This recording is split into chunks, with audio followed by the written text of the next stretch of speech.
Selamat pagi, Om Swastiastu. Di sini nama saya Lida Sumanti. Saya mengampu mata pelajaran agama Hindu, pendidikan agama Hindu dan budi pekerti. Di sini saya akan melaksanakan penilaian kinerja guru PKG yang diasesor oleh Pak Oco.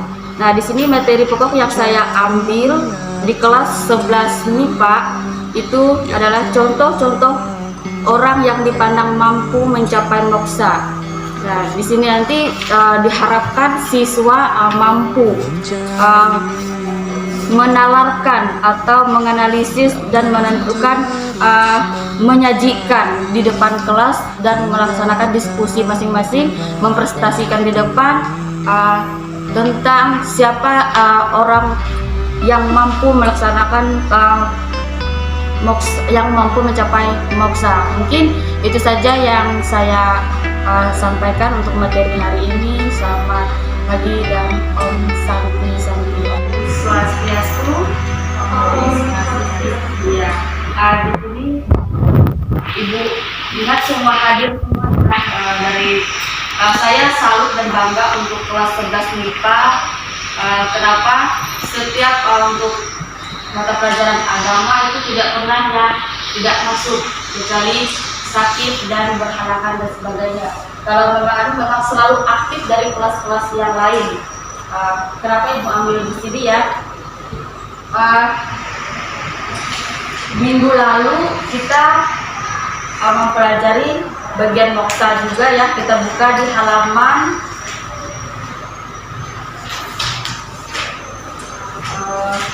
ini, di halaman yang E ya, yang E. Sekarang kita masuk ke F. Ibu mengingatkan sedikit kalau materi kita yang di minggu lalu. Yang di minggu lalu kita Ibu mengingatkan sedikit tentang materi kita minggu lalu ya. Jangan sampai kalian lupa apa itu moksa, apa yang harus dilakukan untuk mencapai moksa. Sebelumnya kita sudah tahu ya. Coba Ibu mengingatkan salah satu, bisa lah menjawab untuk apa itu moksa. Ya, benar sekali ya. Moksa adalah kebebasan atau kelepasan sejati. Ada yang ingat lagi materi kita yang minggu lalu itu apa saja cara jalan untuk mencapai moksa?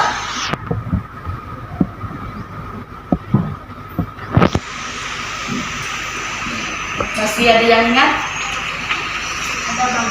Ya, Pati Marga, Dharma Marga, Janana Marga, Raja Marga.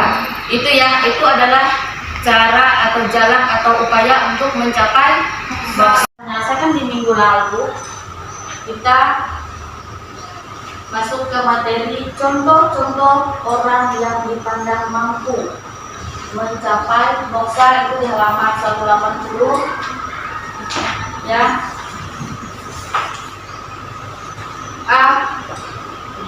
Sebelum kita masuk ke materi, kita alangkah baiknya seperti biasa kita berdoa dulu. Sekarang marilah kita berdoa.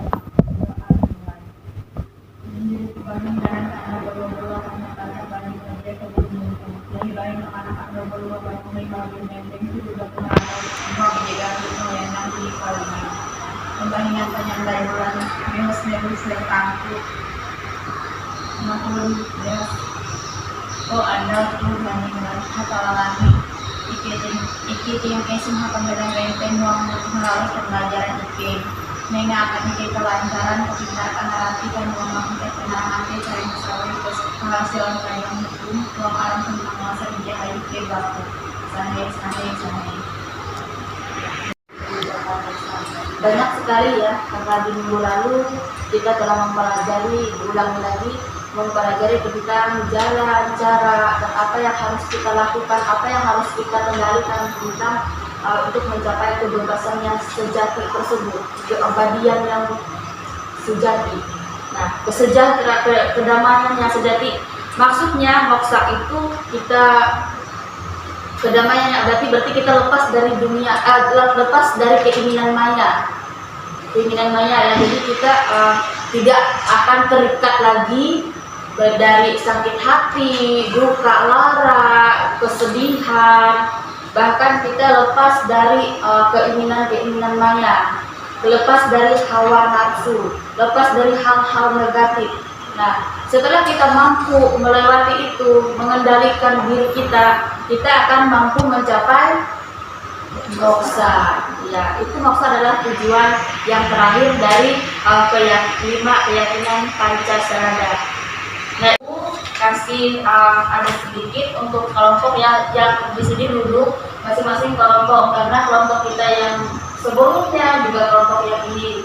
Jadi ibu harap kalian mencermati, membaca untuk di halaman ini ya, di halaman 184. Di situ ada tugas yang perlu kalian kerjakan dalam masing-masing kelompok. Di situ ada ya, sebagai umat Hindu yang baik, bagaimana kita dapat menunjukkan bakti hormat kepada beliau atau bagaimana biasa. Itu di halaman 187 ya. Nanti setiap kelompok itu menjawab sedikit pertanyaan di situ, nanti dipresentasikan ke depan masing-masing ya. Nanti setiap teman kalian maju ke depan itu disiapkan pertanyaan dari kelompok A, dari kelompok B, kelompok A, dan dibikin jawaban sendiri lagi nanti ya. Misalnya dibaca dulu tentang bengawan biasa.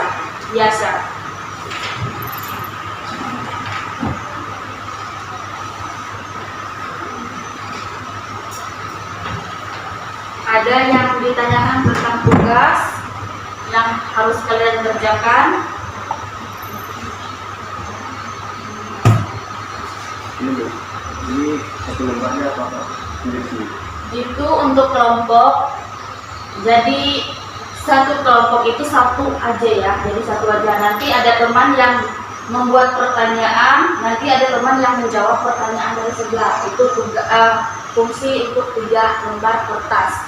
Jadi kalian percayakan satu teman untuk menulis dari tugas yang ada di sini 1 orang. Nah, nanti ada 1 orang lagi, kalian kompromi lagi, kalian kerjakan apa yang harus kalian tanyakan nanti dari materi yang ada di sini. Nah, setelah kalian membuat pertanyaan, kalian harus juga membuat jawaban pertanyaan langsung jawaban. Nanti misalnya teman mau mempresentasikan ke depan, kalian apa yang kalian tanyakan gitu. Nanti siap-siap untuk menjawab gitu ya. Terus masih belum mengerti atau bagaimana? Ya.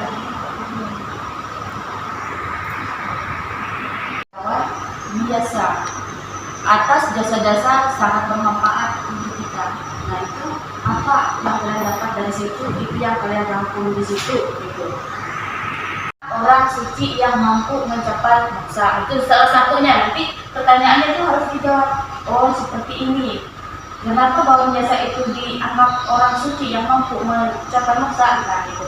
Karena dia dan sendiri begini gitu ya jawabannya. Nanti kalian harus mencermati bagian dari bengawan biasa tersebut, karena bengawan biasa tersebut adalah salah satu orang yang mampu mencapai moksa pada saat itu ya.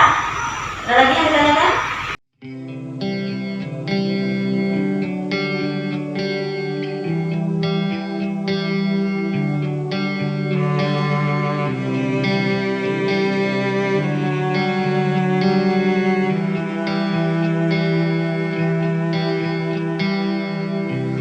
Mencoba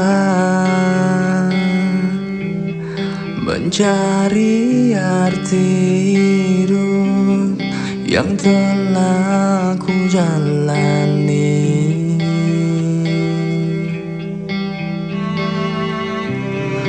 Mencari dan kan terus mencari hingga kan ku dapati.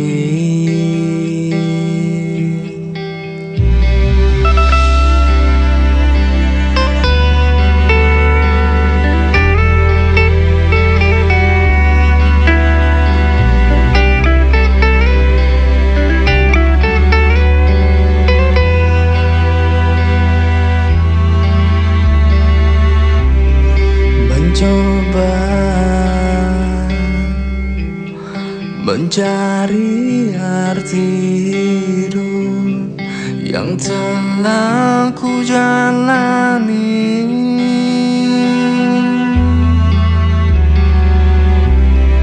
Hanya kepalsuan yang ada di hidupku, hampa segalanya. Mencoba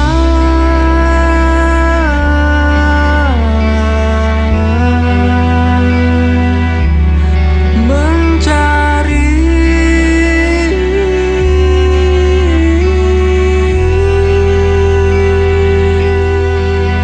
dan semuanya dalam hati, dalam hatiku.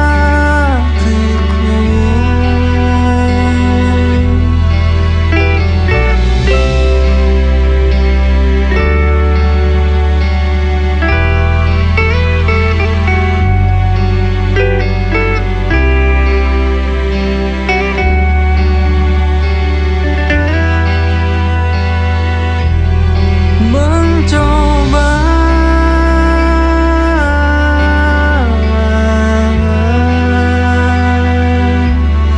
mencari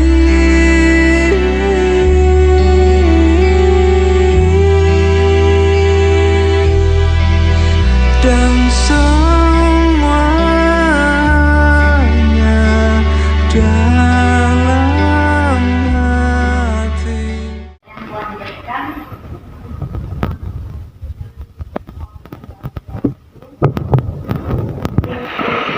Di sini kami dari kelompok 2 akan mempresentasikan hasil kelompok kami tentang orang-orang yang dipandang mampu mencapai moksa, yaitu tentang menunjukkan rasa bakti dan hormat kepada bagawan biasa atas jasa-jasa yang sangat bermanfaat untuk kita. Ini adalah jawaban dari diskusi kami, yaitu dengan cara beribadah, menerapkan prinsip keyakinan yang diteguhkan hati, menjauhkan diri dari keterikatan materialis, mengutamakan aktivitas yang bernuansa spiritual, menjauhkan diri dari hal-hal yang tidak terpuji, melaksanakan meditasi atau sembahyang, mendalami ilmu pengetahuan, mewujudkan dharma, menumbuh kembangkan kesucian jiwa dan raga, dan mempedomani melaksanakan catur marga. Selanjutnya akan dilanjutkan oleh teman saya Delvin. Pak Delvin, saya persilakan. Di sini, Pak Delvin, saya persilakan. di sini saya akan menceritakan rangkuman sedikit tentang banggawan biasa. Ya. Pada zaman Wasta Manua ada yang bernama Banggawan Biasa. Putra Banggawan Prasara, beliau telah mendapatkan sinar kesadaran batin. Sri Krishna Dwipayana, gelar beliau yang lain, lagi pula beliau sisisan Bahtara Wisnu. Ada siswa Sri Krishna Dwipayana 4 orang paling ahli dalam Veda, sebab Sri Krishna Dwipayana adalah keturunan seorang kusir, yaitu ada 4 orang. Yang pertama Bagawan Gemini, Bagawan yang kedua Bagawan Kolaha, Bagawan Wasapayana, yang ketiga Bagawan Sumantu. Yang pertama Bagawan Polana adalah berbeda keistimewaannya. Yang kedua Bagawan Waisapaya adalah sebagai kitab suci yang beristimewa. Yang ketiga Bagawan Sumantu, pengetahuan yang paling utama. Bagawan Kasyana adalah maksari yang mengumpulkan wahyu-wahyu suci Tuhan menjadi kitab suci Veda. Beliau adalah penegak keadilan dan kebenaran. Sari-Sari adalah Sari Murjaya, Resi Waras Suci, penulis kitab Sarana yang sebagai salah satu penunjuk dewa dan pelaku umat manusia untuk mencapai kehidupan yang suci. Tidak terikat hawa nafsu yang akhirnya mencapai kebahagiaan yang abadi. Sekian presentasi dari kami. Jika ada pertanyaan, dipersilakan.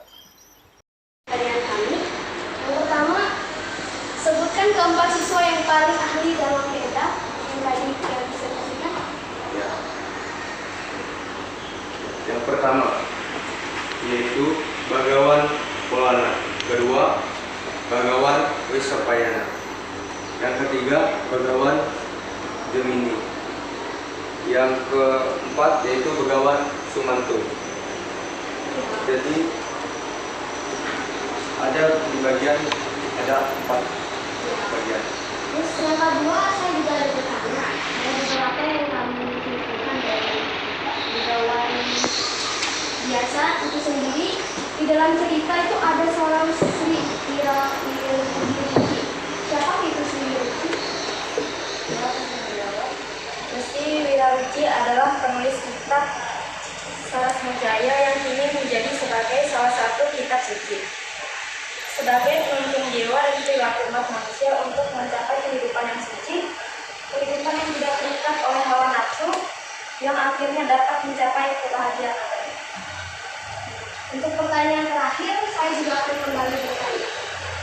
Di akhir kalimat untuk cerita Begawan biasa itu ada kesimpulan.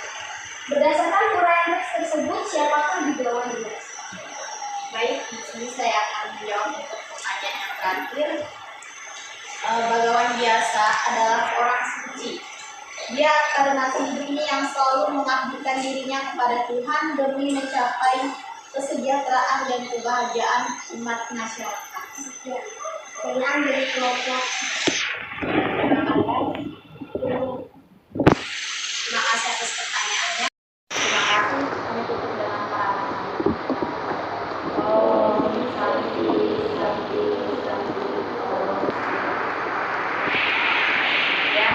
kesempatan yang terakhir untuk mempresentasikan hasil diskusinya seperti teman yang sebelumnya. Waktu dipersilakan. Baik, terima kasih kepada Bu Ida yang sudah mempersilakan kelompok 1 untuk mempresentasi atau menjelaskan. Yang pertama itu ada pertanyaan umum yang dikasih oleh Bu Ida itu sendiri. Sebagai umat Hindu yang baik, bagaimana kita dapat menunjukkan rasa bakti dan hormat kepada beliau atau Begawan biasa atas jasa-jasanya yang sangat bermanfaat untuk kita. Seperti yang kita ketahui, Begawan biasa adalah maharsi yang mengumpulkan wahyu-wahyu suci. Tuhan menjadi kitab suci Veda. Dan juga Begawan biasa adalah orang suci Hindu yang pada masa hidupnya selalu mengabdikan diri kepada Tuhan demi untuk kesejahteraan dan kebahagiaan umat manusia. Jadi, sebagai umat Hindu yang baik, untuk menunjukkan rasa bakti dan hormat kepada beliau atau Begawan biasa atas jasa-jasanya adalah kita juga harus mengabdikan diri kita kepada Tuhan, mempelajari dosa, dan rajin beribadah, serta mengembangkan ajaran-ajaran. Untuk rangkuman Begawan biasa, pada zamannya Wiwasamanu ada yang bernama Begawan biasa, putra Begawan Prasana. Beliau telah mendapatkan sinar kesadaran batin Sri Krishna Hadipaya dengan beliau yang lain. Lagi pula beliau titisan Batara. Kemudian beliau diminta oleh Dewa Brahma untuk mempelajari Veda Hadapama Wiwasamanu. Ada 4 orang yang paling ahli dalam Veda. Adapun Begawan Gemini, keahliannya yang terpenting adalah sama Veda. Begawan Polaha adalah Veda keistimewaannya. Begawan Wisapaya adalah dari Veda.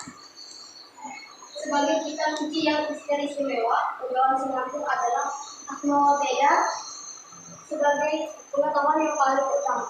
Adapun hamba biasa dan pelayan diminta untuk menjalaninya.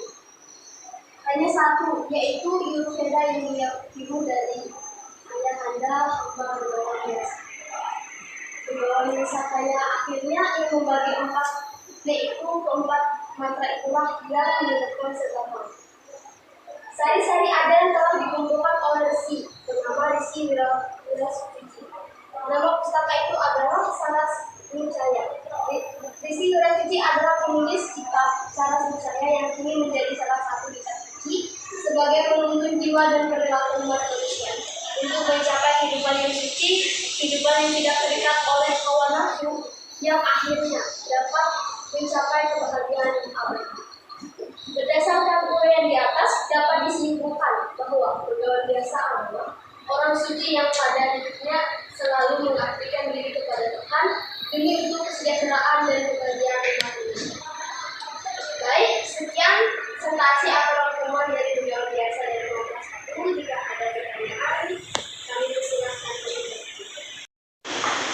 Apa keahlian dari seorang bagawan Gemini? Keahlian dari bagawan Gemini adalah keahliannya itu sangat beda. Untuk yang pertanyaan kedua,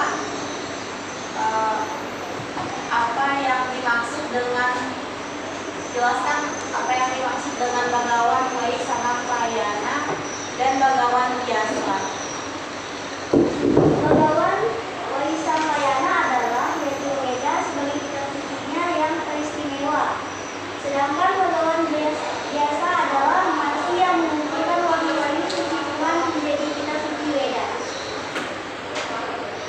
Untuk yang terakhir yaitu nama pustaka dalam cerita bagawan biasa. Apa? Baik, untuk nama pustaka itu adalah Sarasa Nucaya. Terima kasih. Kami rasa sekian presentasi atau diskusi dari kelompok 1.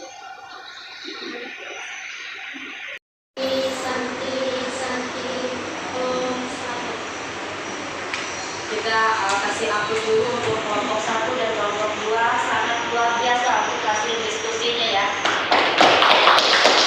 Sangat luar biasa sekali karena situ cukup jelas sekali mengapa pada saat itu orang-orang suci yang mampu mencapai moksa itu bagawan biasa. Kenapa pada di situ diambil kenapa sebagai umat Hindu yang baik, bagaimana kita menunjukkan rasa bakti kita dan rasa hormat kita kepada beliau atau bagawan biasa atas jasa-jasa yang sangat bermanfaat bagi kita. Nah, di situ sudah dijelaskan dari kelompok 1 dan kelompok 2, bahkan itu ditanyakan kembali dan dijawab. Itu sangat luar biasa sekali. Itu sangat benar dan iya dikatakan dari situ. Kenapa? Apa yang harus kita lakukan? Apa yang rasa kita rasa bakti kita? Yang pertama kita melaksanakan ibadah, melaksanakan lisan dia, terus lepas dari hawa nafsu. Itu adalah salah satu kita untuk mencapai moksa. Nah, di situ apa bukti hormat kita, bakti kita kepada bagawan biasa. Kita selalu mengamalkan ajarannya, kita selalu membaca kitab suci Weda atau yang kita di sini kan kitab suci Pananduran, kitab suci Pananduran dan selalu melantunkan dan kita maksudnya melantunkan kandayu, tanda seperti manimang dan sebagainya ya. Itu yang perlu salah satu apa manfaatnya untuk kita.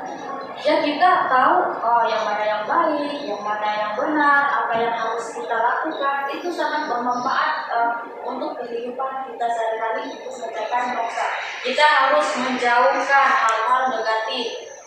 Ya kita harus menghindari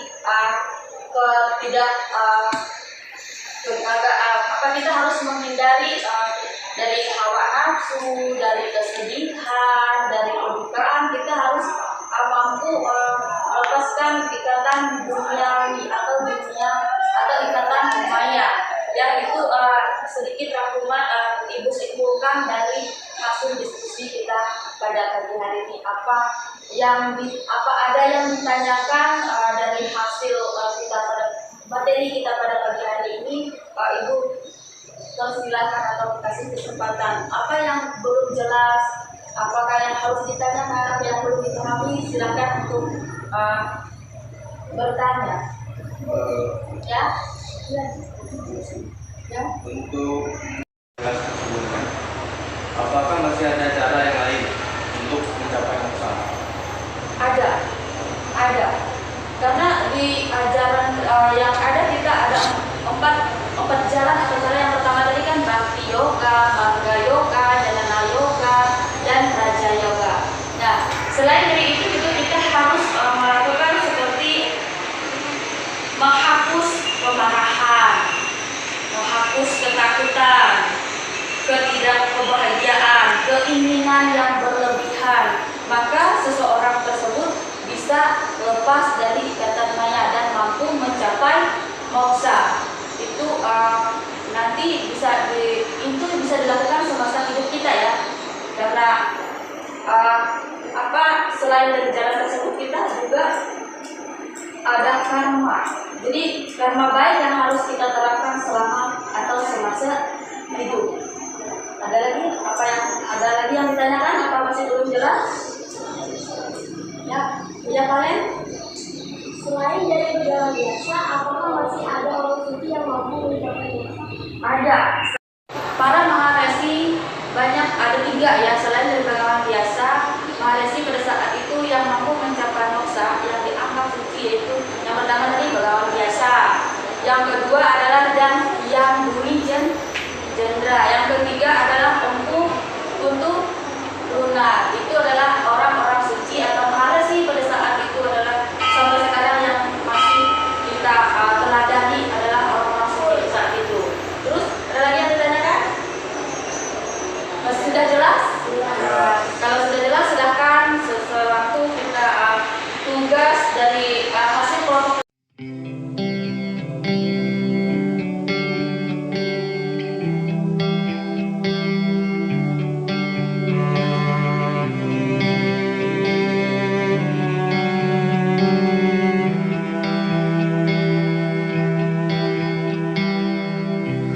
Mencoba mencari arti hidup yang telah ku jalani. Kita hari ini, marilah kita berdoa. Yang dari kalau langit yang berdoa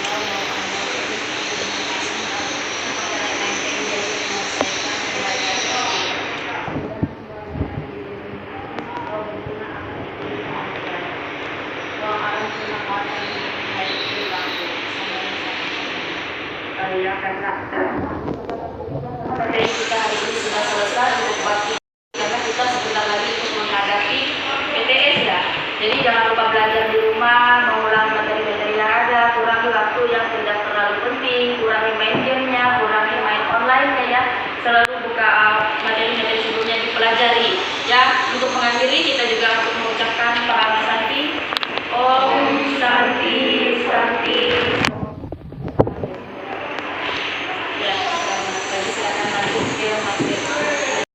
Nama saya Aisyah Wulandari, saya dari kelas 11 MIPA. Pelajaran yang saya ambil